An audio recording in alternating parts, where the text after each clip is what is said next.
Awesome. Hey, Craig, and hi, everyone. Welcome to the Shadi Away Book Club Read Aloud container. Today, we'll be focusing on the mysticism of sound and music by Hazrat Inayat Khan. And um, today's read aloud will feature chapter 17. So, thanks for listening. Chapter 17, The Effect of Sound on the Physical Body. Wind instruments with gut strings and with steel wire, and the two instruments of percussion, drums and cymbals, have each a distinct, different, and particular effect on the physical body. There was a time when thinkers knew this and used sound for healing and spiritual purposes. It was on that principle that the music of India was based. The different ragas and the modes that these ragas contain were supposed to produce a certain healing and elevating effect. When we consider single notes or sounds, their effect upon the physical body leads us to think deeply on the subject. There are snake charmers, mostly to be found in India, who by playing their instrument, a wind instrument called the punji, attracts cobras and other snakes from their vicinity. Often, this kind of experiment has been made, and one has always found that all kinds of snakes or cobras are attracted on hearing the sound of the punji. First, they come out of the holes in which they live, and there is a certain effect on their nervous system that draws them closer and closer to the sound of the punji. They forget that instinct that is seen in every creature to protect itself from the attack of man or other creatures. And at that time, they absolutely forget. They do not see anyone or anything. Then they are aroused to ecstasy. A cobra begins to raise its head and move it right to left. And as long as this instrument is played, the cobra continues to move in ecstasy. This shows us that apart from the physical effect and apart from the spiritual effect that sound has on mankind, there is a physical effect also. From a metaphysical point of view, breath is the life current, prana. This life current exists also in things such as the gut or the string or the skin of the drums. There is also part of life in these things, and it is to that extent that their life current becomes audible and that it touches the life current of the living creatures and gives it an added life. It is for this reason that the most primitive tribes, who only have a drum to play or an instrument to blow, get into such a condition by that continual playing of the drum that they enjoy the state of ecstasy. Apart from this, how does the great success of jazz come about? It comes from the same principle. It does not give the brain much to think about in the technicality of music. It does not trouble the soul to think of spiritual things. It does not trouble the heart to feel deeply. Without troubling the heart or the soul, it touches the physical body. It gives a renewed strength by the continuity of a particular rhythm and a particular sound that gives people, the generality, a greater strength and vigor and interest than music strains the mind making it think. Those who do not wish to be spiritually elevated, who do not believe in spiritual things, and do not wish to trouble, the jazz band leaves alone, yet touching everyone who hears it. When one compares the voice of the instrument, there is no real comparison because the voice is life itself. The movement, the glance, the touch, even the breath that comes from the nostrils do not reach as far as the voice reaches. There are 3 degrees of breath current. 1 degree is the simple breath that is inhaled and exhaled by the nostril. This current reaches outside and has a certain effect. the greater degree of it is blowing. When a person when a person blows from their lips, then that breath current is more intensely directed. Therefore, healers who have understood this principle make use of it. The third degree in which the breath is most intense is sound, because in that degree, the breath is coming from the sound, in the form of sound, is vitalized. I'll read that again. Because in that degree, the breath coming in the form of sound is vitalized. In the Near East, among Orthodox Christians and among Armenians, there is a custom not to use an organ in the church. They instead use a chord or sound made by 10 or 12 persons sitting there with closed lips. Anyone who has heard it will say they are right. The sound of the organ is the most artificial in comparison with the sound that the voices of 10 or 12 persons produce with closed lips. This has such a wonderfully magic effect. It reaches so far and so deeply into the heart of man and produces such a religious atmosphere among them that one feels there is no necessity for an organ. This is a natural organ that God has made. Brahmins, when they study the Vedas, even now, do not study only what is written there or the meaning of it. They study the pronunciation of each syllable, of each word, of each sound, and they study for years and years. Hi. Hi. I apologize for that. It is not that the Brahmin hears the sound once with the ears and thinks, I have learned it. No, he thinks that 1,000 repetitions of the word will one day produce that magnetism, that electricity, that life current that is necessary, and that only comes by repetition. Now, this life current that comes through the breath and manifests through the voice and touches another person, what action does it take? It touches the five senses: the sense of sight, the sense of hearing, the sense of smell, the sense of taste, and the sense of touch, although it comes directly through the sense of hearing. It is not true that a person hears sound only through their ears. They hear sound through every little pore of their body. It permeates their whole being, and according to its particular influence, it either slows the rhythm or quickens the rhythm of the blood circulation. It either awakens the nervous system or it soothes it. It arouses a person to higher passions or it calms them by bringing them peace. In accordance with the sound and its influence, a certain effect is produced.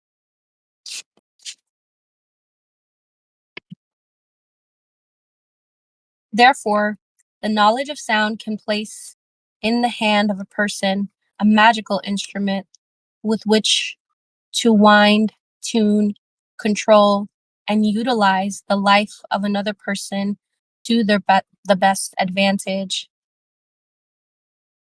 The ancient singers used to experience the effect of their spiritual practices upon themselves first. They used to sing one note for about half an hour and observe the effect of the same note upon all different centers of their own body, noting what life current is produced, how it opened up the intuitive faculties, how it created enthusiasm, how it gave added energy, how it soothed, and how it healed. So for them, it was not a theory, it was an experience. When this is not understood, and when people only know that sound has something to do with the body, they think that they must make some use of it. Instead of making the right use of it, they make the wrong use. The Maharaja of Baroda, hearing of this science, thought he should introduce music into the hospitals. Singers were sent there who had never learned what effect sound or song has. When the singers began their traditional songs, while the patients were suffering pains and tortures, the patients said, "Oh, take them away, throw them into the river." But it was the Maharaja's orders that the singers were to sing.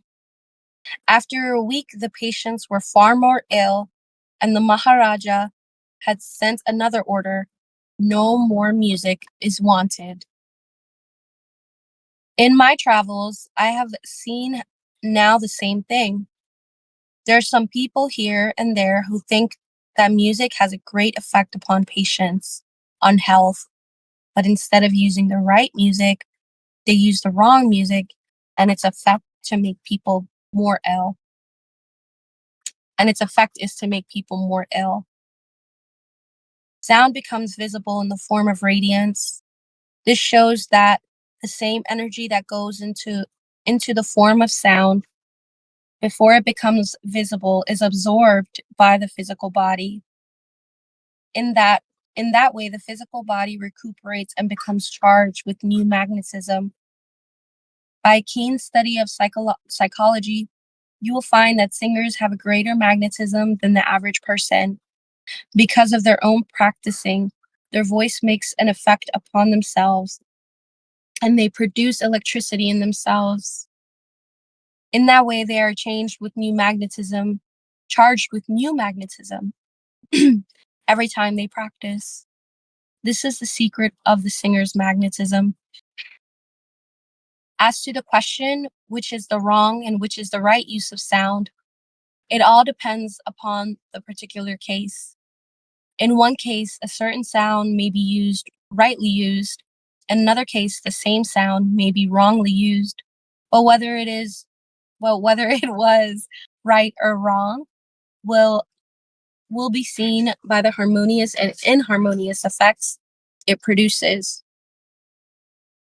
When a pitch is in a natural order, or my gosh, sorry, I'm gonna pause and take a sip of water.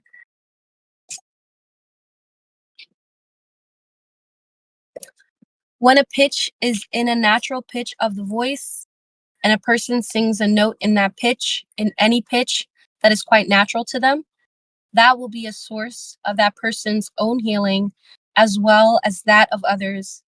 But the person who has found out the keynote of their own voice has the key to the whole of their life. That person, through the keynotes of their own voice, can then wind their own being and can help others. There are, however, many occasions when this much knowledge is not enough, because this knowledge only concerns oneself. One knows what is one's own note and the natural pitch of one's voice. The great drawback today in the world of song is that people are going far away from what is called the natural voice, and this is brought about by commercialism. They have made a hall for 100 persons, then for 500, then for 5,000 persons. A man must shout in order, or man or woman, a person must shout in order to make 5,000 people hear them, in order to have a success that can't be had at the ticket office. But that magic charm of the voice is in the natural voice. Every person is gifted. God has given them a certain pitch, a natural note, and if that pitch develops and they develop that natural note, it is a magic, and they can perform a miracle. But they must think about the hall where they have to sing and how loud they must shout. There was a man from India visiting Paris. For the first time in his life, he went to an opera. He went to the opera to hear the music, and he was trying hard to enjoy it. The first thing he heard was a soprano who was doing her best. Then came the tenor or the baritone, and he had to sing with her. So this man became very annoyed and said, "Now look, he has come to spoil it." When we come to the essence and the inner principle of sound, The closer to nature we keep it, the more powerful, the more magical it becomes. Every man and woman has a certain pitch of voice. Then the voice producer says, no, this is alto, soprano, tenor, baritone, or bass. The voice producer limits that which cannot be limited. How can there be so many voices? There are as many voices as there are souls. They cannot be classified.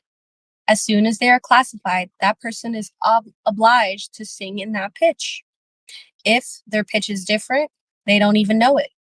If their voice is higher, they do not sing in that pitch.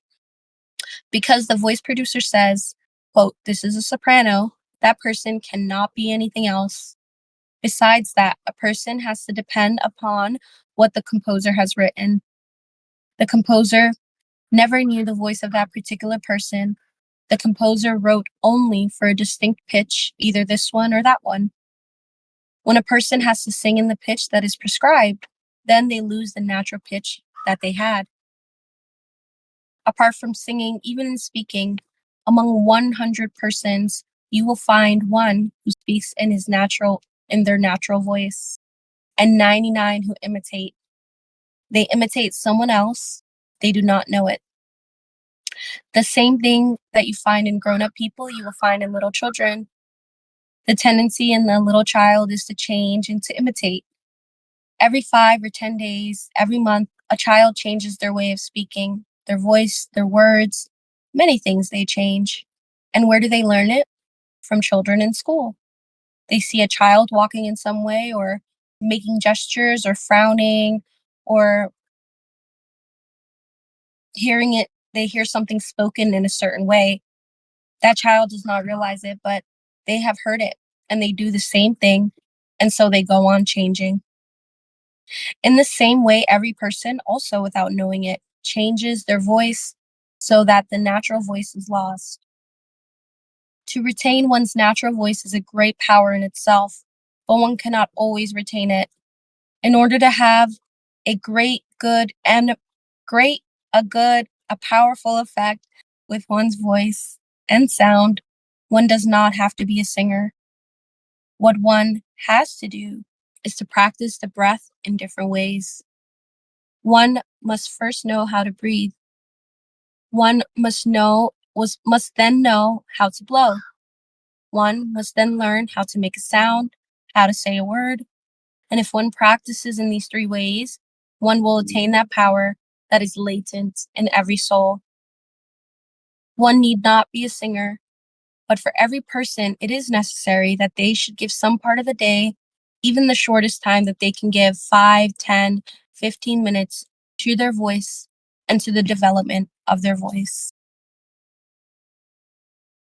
And so the next section goes question and answer format.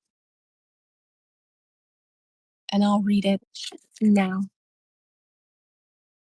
Question: how does one find one's keynote once it is lost? The answer: but where is it lost? It is only lost from one's view. It is not altogether lost. It is just the same when people say that a person has lost their soul. But the person themselves is the soul. How can the soul be lost? The keynote is there. One must discover it. One must find it.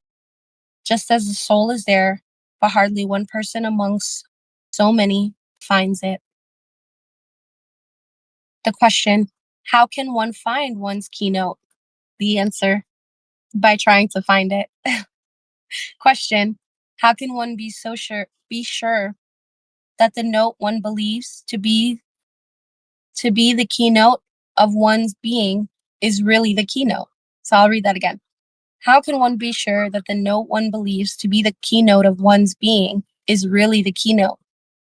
Answer: belief is the first truth. Faith is the last truth. You must begin from the first and end with the last. Question: has not every nerve has its own sound? Answer: yes, it has its own vibration. You may call it sound. Question: does the sound we hear on the radio produce the same effect as natural sound? Answer: yes, it is a natural sound just the same, coming through a medium, coming through an instrument that much is lost from it, but it is a natural sound just the same. Question: how can one best check the tendency to imitate? Answer: the tendency to imitate has some use also. If we did not imitate, we should not know the language. If we did not imitate, we should not be where we are. Therefore, imitating is not a bad thing as long as we do not imitate too much. One must know what to imitate and what not to imitate. If one went blindly imitating anything one saw, then one would imitate both right and wrong. Question: if a singer strains their voice, is it is heard easily and spoils everything? I'm going to read that again. Question: if a singer strains their voice, it is heard easily and spoils everything. Answer: that is quite true. But to strain the voice is one thing, and to develop the voice, if it can be called a development, to make an unnatural voice out of a natural voice is a different thing. It is not a question of straining the voice. It is making the voice quite different from what was given by nature. Then the magic is lost. Nature has given a certain kind of voice. That voice represents the spirit, the soul, the heart, the intellect, everything that is in a person. Evolution in people is to be seen in their voice, and when that voice is changed, then it is different. One need not to strain one's voice in order to become unnatural. It is very easy to become unnatural. And the last question: is not the voice developed by dhikr? Answer: well, that is the best way one can do it.